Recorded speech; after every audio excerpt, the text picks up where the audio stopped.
اب یہ دیکھیں، بل قالو، جب کافروں نے یہ کہا بل، تو اس کا مطلب یہ ہے کافر خود اپنی پچھلی باتوں کو کیا کہہ رہے تھے؟ غلط.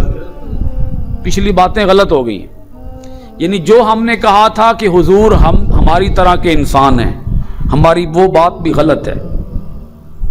ہماری وہ بات بھی غلط ہے، ہماری طرح کے انسان تو نہیں ہے.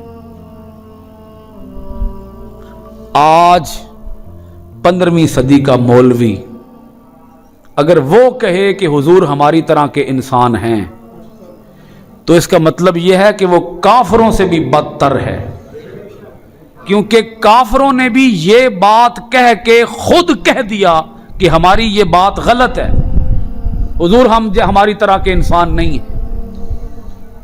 کافروں نے بھی اپنی کہی ہوئی اس بات سے رجوع کر لیا، اپنی کہی ہوئی اس بات سے کافر پھر گئے، اور پھر کر انہوں نے کہا کہ نہیں، ہم نے یہ بات جو کی تھی وہ غلط ہے. کافر کہہ رہے ہیں کہ ہماری بات غلط ہے، مگر آج بھی کچھ ایسے لوگ جو بظاہر دعویٰ کرتے ہیں کہ ہم مسلمان ہیں، وہ کہتے ہیں حضور ہماری طرح کے انسان ہیں. جو آج یہ کہتا ہے اس کا مطلب یہ ہے وہ کافروں سے بھی گیا گزرا ہے، کافروں سے بھی بدتر ہے. ایک بات یہ. دوسری بات، کافروں نے یہ بات برسر ممبر نہیں کہی، برسر بازار نہیں کہی، برسر عام نہیں کہی. انہوں نے یہ بات کہی کانوں میں، کیونکہ کافروں کو بھی پتا تھا کہ ہماری یہ بات کوئی مانے گا نہیں.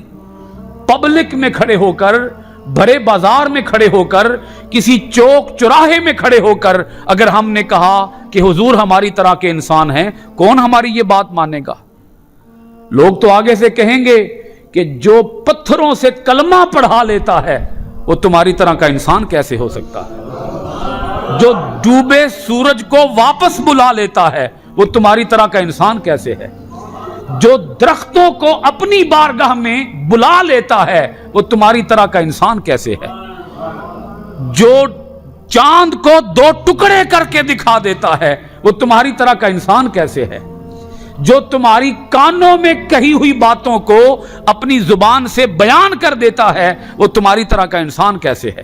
تو کافروں کو بھی پتا تھا کہ ہماری یہ بات کوئی نہیں مانے گا کہ حضور ہم جیسے انسان ہیں. حضور ہم جیسے انسان کب ہیں؟ وہ انسان ہیں، مگر ایسے انسان ہیں کہ اگر کسی کڑوے کنویں کے اندر بھی اپنا لعاب دہن مبارک ڈال دیں تو کڑوا کنواں کڑوا نہیں رہتا، میٹھا ہو جاتا. حضور علیہ الصلوۃ والسلام اپنا لعاب دہن اگر حضرت ابو بکر صدیق کی ایڑی پہ لگا دیں، جس ایڑی کو سانپ نے ایک بار نہیں کئی بار ڈسا ہو تو سانپ کے زہر کا اثر بھی ختم ہو جاتا. بھئی دیکھو نا، میں بھی انسان ہوں، ہم بھی انسان ہیں. ہم اگر کہیں تھوک پھینکیں تو وبا پھیلتی ہے. حضور علیہ الصلوۃ والسلام اپنا لعاب دہن کہیں لگا دیں تو شفا پھیل جاتی ہے.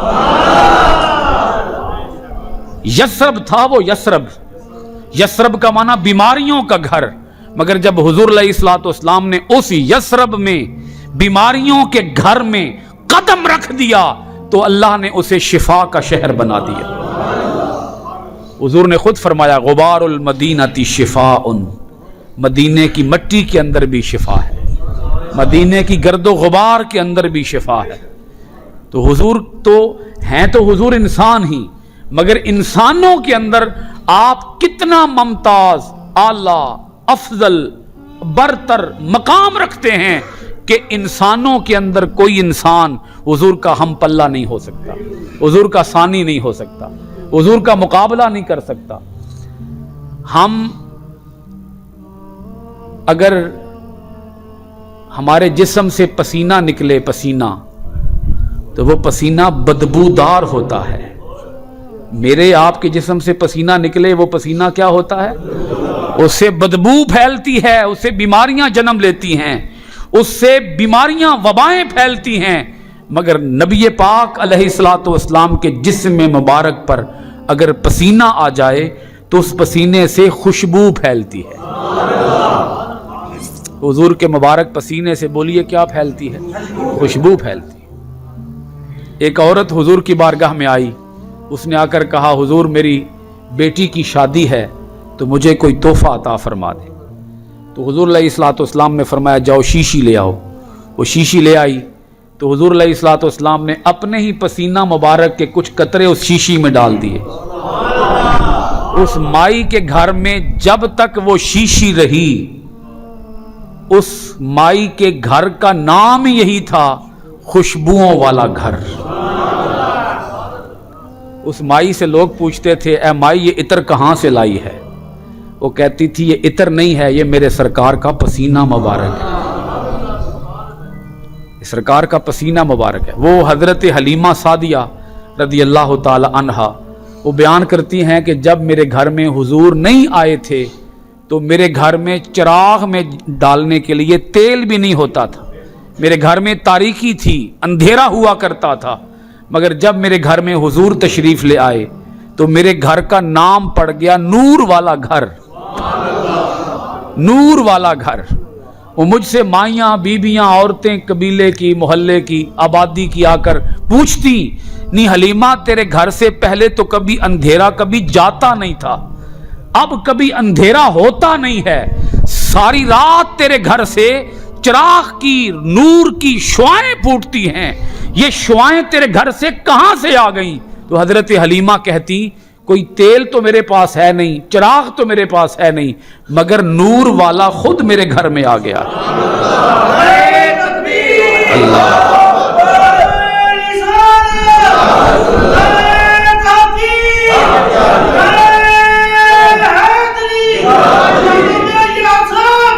یہ میں نے مضمون ایسے ہی تھوڑا سا بیان کر دیا ہے، بیان اس لیے کر دیا ہے کہ کافروں کو یہ بات سمجھ آ گئی تھی کہ جو ہم نے کہا کہ حضور ہماری طرح کے انسان ہیں وہ بات تو غلط ہے، وہ ہماری طرح کے کب انسان ہیں؟ کافروں نے خود اپنی اس بات سے رجوع کر لیا، پھر گئے اپنی اس بات سے، اور انہوں نے اگلی ایک اور بات کہہ دی، اضغاث احلام بل افتراہ بل هو شاعر۔ انہوں نے جا کے تیسرا الزام یہ عائد کیا کہ حضور علیہ الصلوۃ والسلام کو پریشان خواب آتے ہیں، ان کو خواب آتے ہیں، خوابیں آتی ہیں، یہ جتنی باتیں ہمیں آ کے بتاتے ہیں یہ خوابوں کے اندر انہیں کوئی بتاتا ہے اور وہ آ کر ہمیں سنا دیتے ہیں۔ بعد میں کافروں نے ہی کافروں سے کہا تم تو کہتے ہو انہیں خوابیں آتی ہیں، تو جس کو خوابیں آتی ہیں اور جو خوابوں کی باتیں آگے بیان کرتا ہے اس کی باتوں کو تو کوئی سننے کے لیے تیار نہیں ہوتا، اور محمد کے پاس اگر کوئی بیٹھ جائے تو اٹھنے کو دل نہیں کرتا۔ تو اگر تمہاری بات مان بھی لیں کہ ان کو خوابیں آتی ہیں تو ان کی باتوں میں دل کیوں لگ جاتا ہے، ان کی باتوں پر دل جم کیوں جاتا ہے، ان کے پاس اٹھنے سے دل کیوں نہیں کرتا، ان کے پاس کوئی بھی بیزار نہیں ہوتا، اکتاتا نہیں ہے، بلکہ ان کی باتیں سننے میں مگن ہو جاتا ہے، محو ہو جاتا ہے، اور حضور کے مبارک قدموں پر اپنا سب کچھ قربان کر جاتا ہے۔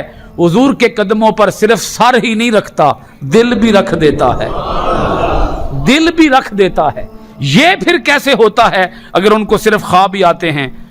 کافروں کو پھر ہوش ٹھکانے لگی، یہ ہم کیا کہہ رہے ہیں؟ خود ہی آگے کہا بل، نہیں ہماری یہ والی بات بھی غلط ہے کہ حضور کو پریشان خوابیں آتی ہیں، نہیں پریشان خوابیں بھی نہیں آتی، بل افتراہ، وہ اپنے پاس سے باتیں گھڑتے ہیں، معاذ اللہ استغفر اللہ، یہ جا کے بن جائے گی چوتھا الزام بن جائے گا، وہ اپنے پاس سے کیا کرتے ہیں جی؟